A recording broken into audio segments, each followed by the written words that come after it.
Hi friends, என்ன மாநாட்டு ஃபீவர்ல இருக்கீங்களா? வெயிட்டிங்லயே வெளியேறியா அப்படிங்கிற மாதிரி ஒட்டுமொத்த தளபதியோட தொண்டர்களும் தொண்டரும் பயங்கரமான ஒரு எக்ஸைட்மெண்ட் இருக்காங்க. அது எப்படா மதுரைக்கு போவோம், மாநில கலந்துப்போம் அப்படின்ட்டு. சோ அது வந்து தொண்டர்கள் தொண்டர் மட்டும் சொல்ல முடியாது, ஒட்டுமொத்த தமிழ்நாடுமே அதை எதிர்பார்த்துட்டு இருக்கு. அதாவது இப்ப லாஸ்ட் 1 வீக்கா பாத்தீங்கன்னா குடும்பம் குடும்பமா பெண்கள் குழந்தைகள்னு மாநிலத்துல போய் ஒரு டூரிஸ்ட் பண்றதை மாத்திட்டு இருக்காங்க. அதை பயங்கரமா என்ஜாய் பண்றாங்க. அவங்களுடைய ஃபேஸ் எல்லாம் பாத்தீங்கன்னா அவ்வளவு சந்தோஷம். அதாவது இதுக்கு முன்னாடி விழுப்புரம் விக்கிரவாண்டிலயும் மக்கள் போனாங்கன்னா மாநாடு முடிஞ்சதுக்கு அப்புறம் தான் போயிட்டு அந்த மாநாட்டு போய் பார்த்து பயங்கரமா அவங்க வந்து ஆர்வம் இதுல இதுதான் தளபதியோட கொடியேத்துன இந்த கொடிக்கம்பம். சோ இதுதான் மாநாடு ரொம்ப சாரி பார்த்தோம் டிவி சோசியல் மீடியா. ஆனா இங்க வந்து பாத்தீங்கன்னா மாநாடு நடக்கிறதுக்கு முன்னாடியே மக்கள் கூட்ட கூட்டமா வர ஆரம்பிச்சாங்க. ஏன்னு கேட்டீங்கன்னா மாநாடு டைம்ல கரெக்டா பெண்கள் குழந்தைகள் எல்லாரும் போக முடியாது. அங்க அந்த அளவுக்கு பாத்தீங்கன்னா லட்சக்கணக்கான மக்கள் திரளுவாங்க. சோ அதனால அவங்க முன்னக்கூட்டியே தளபதியோட அந்த மாநாடுல நம்ம பாத்துடணும். சோ அப்படிங்கிற ஒரு ஆர்வம் தான். சோ இது வந்து எனக்கு தெரிஞ்சு இதுவரைக்கும் தமிழ்நாடு இல்ல உலக வரலாற்றிலே ஒரு கட்சி நடத்தக்கூடிய ஒரு மாநாட்டு திட்டத்தை பாக்குறதுக்கு குடும்பம் குடும்பமாக அந்த பெண்கள் கூட எல்லாரும் போய் பாக்குறது இருக்குல்ல, அது அதிசயமா இருக்கு. அப்போ அந்த மனசுல எல்லாரும் எப்படி பாக்குறாங்க. சோ அப்ப தமிழ்நாட்டில் உள்ள மக்கள் மனசுல தளபதி விஜய் எப்படி பதிஞ்சிருக்காரு அப்படிங்கிறத நம்ம பார்க்க முடியுது. அதனாலதான் முழுக்க முழுக்க இப்ப எல்லாரும் சேர்ந்து தளபதி விஜய்ல டார்கெட் பண்றதுக்கு இதான் காரணம். அதாவது அவ்வளவு பேர் காண்டு. அதாவது நாம வந்து இத்தனை வருட காலமா கத்தி கத்தி அரசியல் பண்றோம். சீமாக்கெல்லாம் அதுதான் பயங்கரமான காண்டு. நம்ம 15 வருஷமா கத்தி கத்தி விட்டு பேசுறோம். ஆனா நேத்து கட்சி ஆரம்பிச்ச பையன் அவன் முன்னாடி மக்கள் இப்படி கூட்டம் கூட்டமா போறாங்களே அப்படின்ட்டு. அதுக்கு என்ன காரணம் கேட்டீங்கன்னா அவரை பிடிக்கும் ஒன்ஸ் அது வந்து பாத்தீங்கன்னா கலைத்துறை சினிமாத்துறை இருக்காரு, அவரை பிடிக்குங்கிறத தாண்டி பொதுவா பாக்குறாங்க. அதாவது மத்த எல்லாருக்கும் பாத்தீங்கன்னா குறிப்பிட்ட மக்கள் தான் ஒவ்வொருத்தர் பண்ணிப்பாங்க. ஆனா தளபதி விஜய் பின்னாடி ஒட்டுமொத்த தமிழக மக்களுமே ஜாதி மதம் வேறுபாடு இருந்துச்சு அவர் ரசிக்கிறாங்க. எங்க வீட்டு அது எங்க அண்ணன் சரி எங்க தளபதி அப்படின்னு அதுதான் பாத்தீங்கன்னா அவருக்கு கிடைச்ச மிகப்பெரிய ஒரு வரம், ஒரு காட்ஸ் கிஃப்ட்ங்கிறது. சோ சரியாக பாத்தீங்கன்னா தளபதி விஜய் அவர்கள் பயன்படுத்துறாருன்னு நம்ம சொல்ல முடியும். சோ இந்த மாநாடு பாத்தீங்கன்னா மிகப்பெரிய அளவுல ஒரு பிரம்மாண்டமான மாநாடு. அதுக்காக தளபதி விஜய் அவர்கள் எவ்வளவு மெனக்கெட்டு பண்றாரு. சோ அதை முக்கியமா நம்ம கவனிக்கணும். அதாவது ஒரு நாள் நடக்கூடிய மாநாடு தான், ஒரு நாள் கூத்தாம்பா இதுக்கு இப்படி பண்ணணுமா அப்படின்னு சில பேர் நினைப்பானுங்க. அதாவது ஒரு நாள் நடக்கக்கூடிய அந்த மாநாட்டு கூட தன்னை பார்க்கக்கூடிய அந்த மக்கள் வந்து பாத்தீங்கன்னா எந்த விதத்திலும் சிரமப்படக்கூடாது. போன தடவை விழுப்புரம் விற்க வேண்டிய தண்ணி கிடைக்கல, அதுக்கு சில வந்து சிரமப்பட்டாங்க. அதுக்காக நான் பூமி கடையிலேயே பாத்தீங்கன்னா நான் பைப் போட்டு தண்ணி கொண்டு வரவங்களுக்காக அப்படின்னு சொல்லி அது அந்த அளவு மெனக்கெட்டு பண்றாரு. அதை நீங்க அப்படி பார்க்கணும். பணத்தை விரயம் பண்றாரு, அவர்கிட்ட பணம் இருக்கு அதனால செய்யறாரு அப்படிங்கிற நோக்கத்தை கூடாது. மெனக்கெட்டு பண்றாரு. தன்னை பார்க்கக்கூடிய மக்கள் துன்பம் அடையக்கூடாதுன்ட்டு இப்ப மருத்துவர்லாம் பாக்குன்னா 600 500 கணக்கில் மருத்துவர்கள் ஆம்புலன்ஸ் அப்படி அப்படின்னு அந்த மக்களுக்கு வந்து எந்த வித சிரமம் அடையக்கூடாது அப்படிங்கிறத பார்த்து பார்த்து பண்றாரு.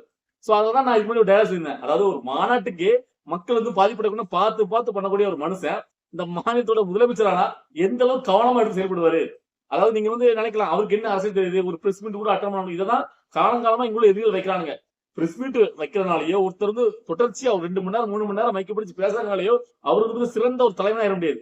அவர் சிறந்த ஒரு பேச்சாளராக சொல்ல முடியும், கவுண்டர் கொடுக்காருப்பா அப்படின்னு சொல்ல முடியும். ஆனா மக்கள் தலைவன்கிறவன் மக்களுக்கு என்ன தேவை, நம்மளால என்ன பண்ண முடியும் அப்படிங்கிற சிந்திக்கணும் இருக்கணும். அத யார் சொல்லி செய்யறவங்க கூடாது, தன்னால யோசிச்சு செய்யக்கூடியவனா அந்த முடிவு எடுக்கக்கூடியவனா இருக்கணும். அதை வந்து பாத்தீங்கன்னா தளபதி விஜய் நம்ம பார்க்கிறோம்.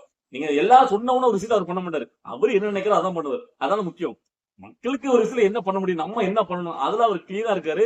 மத்தவங்கள தனியா விமர்சிக்கிறது, இந்த அள்ளி சிலுக்கெல்லாம் இதெல்லாம் வைக்காம அவருடைய கோல் என்ன, அவர் எதுக்காக வந்துருக்காரு. அவர் இப்ப கூட பாருங்க கூலா உட்காந்துட்டு இருப்பாரு.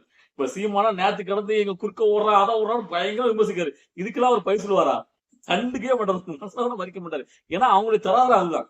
தளபதி விஜய் அவர்கள் அவங்க கட்சிக்காரங்களும் எந்த இடத்துலயும் அவங்களை விமர்சிக்காம அவங்களும் மாற்ற வந்து தளபதி விஜய் அவர்களை விமர்சிக்காங்கன்னா தம்பி நிட்டு இப்ப இன்னைக்கு இது வரைக்கும் அசிங்கமா எல்லாத்தையும் விமர்சிக்காங்கன்னா அது அவங்களுடைய நிலைப்படாது. ஏன்னா அவங்க எல்லாம் ஆட்டங்க நினைச்சிட்டாரு. இப்ப தளபதி விஜய் அவருக்கு வந்ததுக்கு அப்புறம் 2026 நாம் தமிழ் கட்சினா ஒண்ணுமே இருக்காது. ஆல்ரெடி எல்லாமே போயிடுச்சு. அவரா வாய வச்சு அவங்க வந்து கட்சி அழிச்சிட்டாங்க. அதான் உண்மை.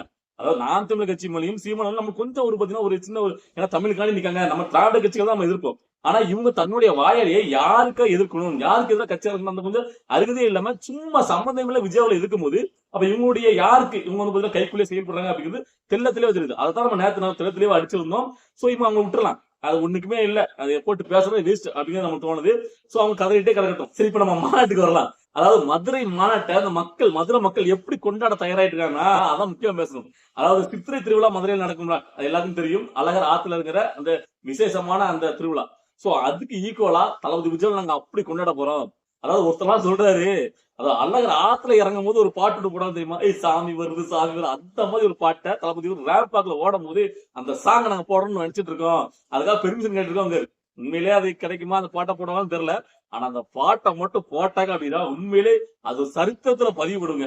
தளபதி விஜய் ரேம் பேக்ல ஓடும் போது, விழுப்புரம் விக்கிரவாண்டி ரேம் பேக்ல தளபதி விஜய் ஓடும் போது அந்த கட்சியை துண்டெல்லாம் போடும்போது அந்த துண்டெல்லாம் அப்படி தோல்ல போட்டு அவரு அதெல்லாம் உண்மையிலேயே ஒரு நல்லா இருந்துச்சு. அது வந்து நம்மளால கூஸ்ப மூமெண்டே இருந்துச்சு. தளபதி விஜய் அவர்ல சினிமால ரசிக்காதவங்க கூட இதுல ரசிப்பாங்க. அந்த மனுஷனுக்கு இவ்வளவு லட்சக்கணக்கான தளபதி விஜய் அப்படிங்கிற ஒத்த மனுஷனாக கூட கூட்டாங்க. அவர் எந்த ஒரு சாதி மதம் பார்க்காம அதான் அவருடைய ஸ்பெஷாலிட்டி. சோ இங்க வந்து நிறைய பேர் நான் தமிழனா உஞ்சினீங்கன்னு சொல்லலாம். அதாவது நான் ஜாதி மதம் இல்லாம தமிழனா உஞ்சினீங்கன்னு சொல்லிக்கிட்டு ஒவ்வொரு ஜாதியிலும் போயிட்டு கும்சி விடுறது. அந்த ஜாதி மாற்றம் போய் கலந்துக்கிட்டு அங்கே போய் தன் கட்சி வேட்பாளர்களை அறிவுறுத்துறது. நான் யாரை சொல்ல தெரியும், நான் தனக்கு விஷயமா தான் சொல்றேன். ஆனா தளபதி விஜய் அவர்கள் பேரோட சொல்ற கிடையாது, செஞ்சு காட்டுறவர். அவர் தமிழ ஆள் நினைக்காரு, தமிழ் எல்லாம் ஜாதி மதம் ஒன்னா இணைக்கிறாரு. அது ஒரு கலைஞனால தான் முடியும். நான் ஏன் விஜய்க்கு சப்போர்ட் பண்றேன்னா இதனால சப்போர்ட் பண்றேன். வேற எங்கேயும் பாத்தீங்கன்னா நீங்க பேச்சுறவுல நீங்க ஜாதி ஒழிக்க போற மாத்திரம் சொன்னா நடக்காது. அதாவது ஒரு கலைஞனா, அதாவது நம்ம தியேட்டர்ல ஒரு படம் பார்க்கும் தான் பக்கத்துல இருக்க என்னன்னு தெரியாம ஒட்டுமொத்தமா எல்லாரும் சேர்ந்து வந்து பாத்தீங்கன்னா கொண்டாடுவாங்க. சோ அப்படி பார்க்கக்கூடிய தலைவனும் அந்த மக்களை அப்படிதான் பார்ப்பான். நம்மளுக்கு குறிப்பிட்ட ஜாதி மக்களோ குறிப்பிட்ட மத்த சந்த மக்களோ வந்து நம்மள கொண்டாடல, நம்மள தூக்கி பிடிச்சி இந்த இடத்துக்கு வைக்கல அப்படிங்கிறது அவனுக்கு தெரியும். சோ அதனாலதான் அங்கிருந்து ஒருத்தர் வரும்போது ஒட்டுமொத்தமா எல்லாரையும் சமமா தான் பார்ப்பாங்க. சோ அப்படிப்பட்டவனால தான் அவங்களாலதான் இங்க வந்து பாத்தீங்கன்னா ஜாதி மதம் இல்லாம எல்லாரையும் ஒரே அடியில ஒன்றை இணைக்க முடியும். சோ அதனாலதான் நான் வந்து தளபதி விஜய்க்கு தொடர்ந்து சப்போர்ட் பண்றேன். இந்த ஜாதி மதம் பார்க்காம அவர் வந்து பாத்தீங்கன்னா தமிழ அப்படின்னு ஒரு தமிழ வராருல. சோ அவருடைய தொழில் சினிமாவா இருக்கலாம், அதுக்காக அவர் ஓரகட்டத்துல எந்த ஒரு அவசியம் கிடையாது. இதுக்கு முன்னாடி மலையாளியா இருந்து சினிமாவில் வந்தவருக்கு நீங்க பெரிய அர்த்தம் கொடுக்கலாம். என் தமிழ்நாடு ஒருத்த சினிமாவில் வந்தா அவங்களுக்கு வலிக்குது, அவருக்கு வேணா வலிக்கும். ஆரம்பத்துல என் தம்பி சொன்னவருக்கு இப்ப அவருக்கு எதிராவே நிக்கும் போது அவருக்கு இருக்கும். எதிராக தளபதி விஜய் பார்க்கல, அவரை ஒரு சைடா தான் பாத்துட்டு இருக்காரு. எதிரி தளபதி விஜய்க்கு திமுக பிஜேபி தான். ஆனா அவரா மாநிலம் வந்து எனக்கு எதிரி விஜய் தாங்கிற திருந்தரம் காட்டுறாரு சீமான். ஓகேவா, எங்க போனாலும் சீமான்ட்டு வருது. ஏன்னா அவர் இந்த தேவையில்லாம சில உரண்டுகள் இழுத்து தேவையில்லாம பண்ணும்போது அவங்களுக்கு பயிர் கொடுக்கணும்னு தோணுது. மத்தபடி நம்ம வந்து மதுரை மாடுங்கிறது வேற லெவல்ல வந்து பாத்தீங்கன்னா மக்கள் கொண்டாட ரெடி ஆயிட்டு இருக்காங்க. அதனாலதான் இங்க நிறைய பேர் வந்து பாத்தீங்கன்னா அதாவது எதிர்க்கிறவங்க கூட தளபதி விஜய் விமர்சிக்கிறவங்க கூட அந்த மதுரை மாட்டை என்ன பேச போறா தளபதி, அது எப்படி இருக்கணும்னு ஒரு எதிர்பார்ப்போட காத்துட்டு இருக்காங்க. அதாவது எதிர்க்கிறவங்க கூட அதான் முக்கியம். தளபதி கொண்டாடுறவங்க ஒரு பக்கம் பயங்கரமா ஒரு எக்ஸைட்மெண்ட்டா போயிட்டு கூஸ் பண்ணுவாங்க. ஆனா எதுக்குற அது தளபதி விஜய் என்ன பண்ணாலும் விமர்சிக்கிற ஒரு குரூப் இருக்குல்ல, அவங்க கூட எதிர்பார்த்துட்டு இருக்காங்க. அதுதான் இதோட சிறப்பு அம்சமே. அதாவது எதிர்க்கிறவங்களும் விமர்சனம் பண்றவங்களும் மதுரை மாட்டை என்ன நடக்கும், எவ்வளவு பேர் வருவாங்க அப்படிங்கிற ஒரு எக்ஸைட்மெண்ட் இருக்கிறதா தனி சிறப்பு. சோ அதுலதான் இன்னைக்கு வந்து பாத்தீங்கன்னா தளபதி விஜயோட இந்த மதுரை மாநாட்டை வந்து பாத்தீங்கன்னா கெடுக்கிற மாதிரியான, அதாவது இதுல ஏதோ அசாமாஜம் நடக்கணும், இங்க வந்து மக்கள் பெருந்திரளா கூடிடக்கூடாது அப்படின்னு சொல்லிட்டு திரைமறைவுல நிறைய சகுனி வேலைகள் நடந்துட்டு இருக்கு. அதுல சும்மா சொல்லக்கூடாது, ஆளுங்கட்சி சும்மாவே பண்ணுவாங்க. இப்ப பாத்தீங்கன்னா ரோடு போடுறாங்களா, பாலம் போறோம் அப்படின்னு ஓட்டு ஆரம்பிச்சாங்க. லாஸ்ட் நீங்க பாத்தீங்க.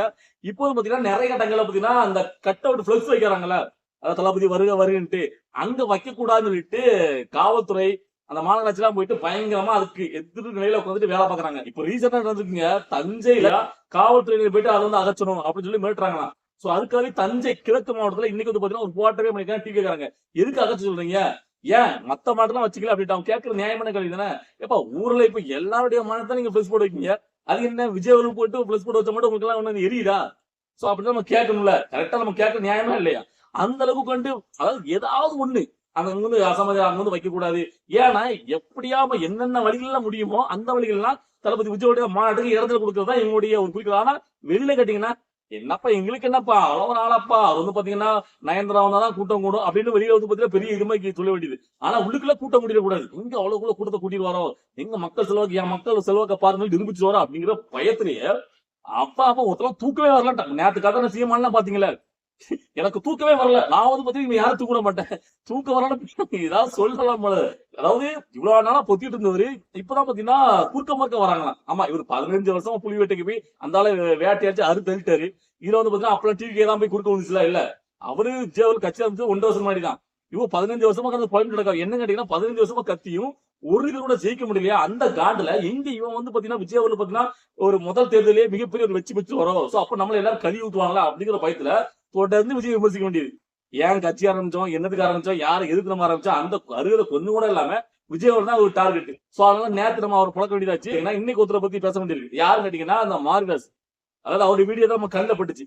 அதாவது தளபதி விஜயோட மாநாட்டு சம்பந்தமாக மாநாட்டில் அவர் என்ன பேசுவாரு அப்படின்னு எதிர்த்தரப்புல இருந்து ஒருத்தர் கேட்காரு. அதுக்கு இவர் சொல்றாரு, மாநாட்டில் வந்து பாத்தீங்கன்னா போன மாநாட்டு முதல் மாநாட்டில் அவருடைய கொள்கை கொடியை பத்தி பேசிட்டாரு. இந்த மாநாட்டில் அவர் முதலமைச்சர் தான் தான் முதலமைச்சர் நிரூபிக்கிற மாதிரி பேசுவாரு.